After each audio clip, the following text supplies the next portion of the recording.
one thing that I've been thinking about more recently, especially the last few days, is the distinction between creation and critiquing and the relative difficulty of each and the relative significance of each. And so um, I think the way to demonstrate this most clearly is just with an example. So I worked for about 5 years in the medical device industry. And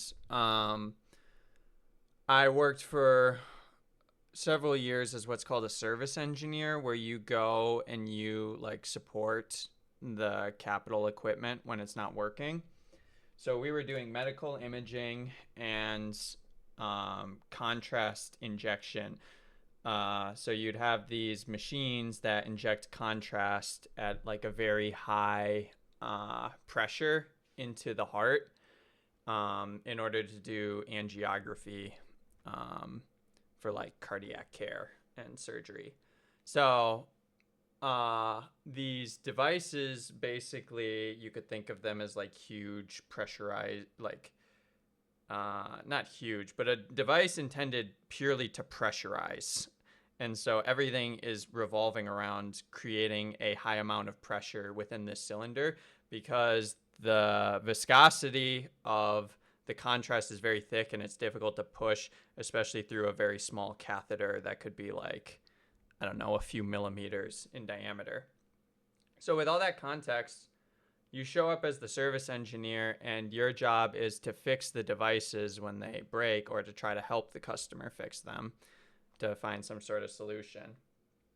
And this device, say, was created like 20 years ago. It was originally developed, and obviously there's been sustaining efforts and improvement efforts and whatnot, but fundamentally, like, the core technology is like several decades old.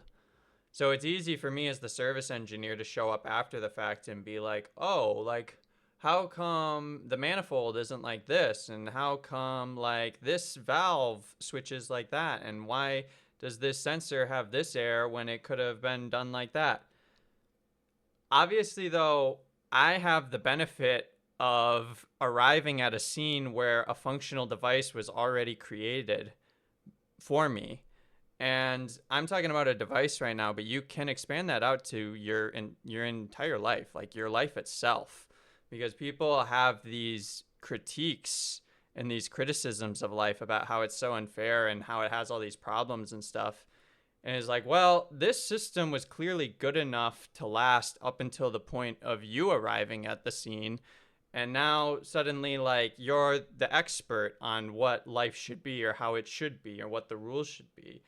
It's kind of, it's not even kind of, it's absolutely absurd when you realize it. And it should humble you.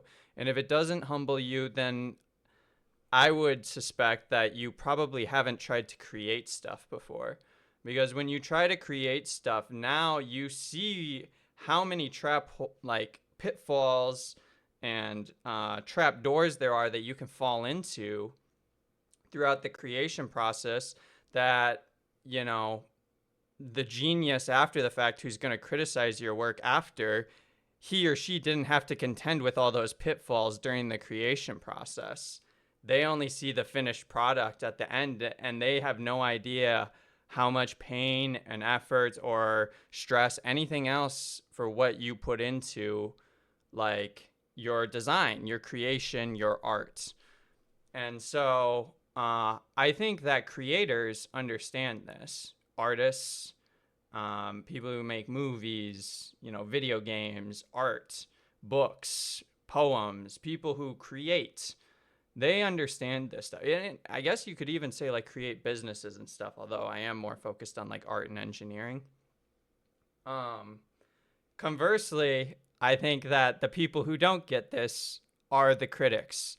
They are the people on the sidelines watching other people create from their armchair and then saying, oh, he should have done this and that wasn't quite mixed right. And look at this flaw here. And when your best skill in life becomes finding flaws, that is a recipe for depression and an unfulfilling life.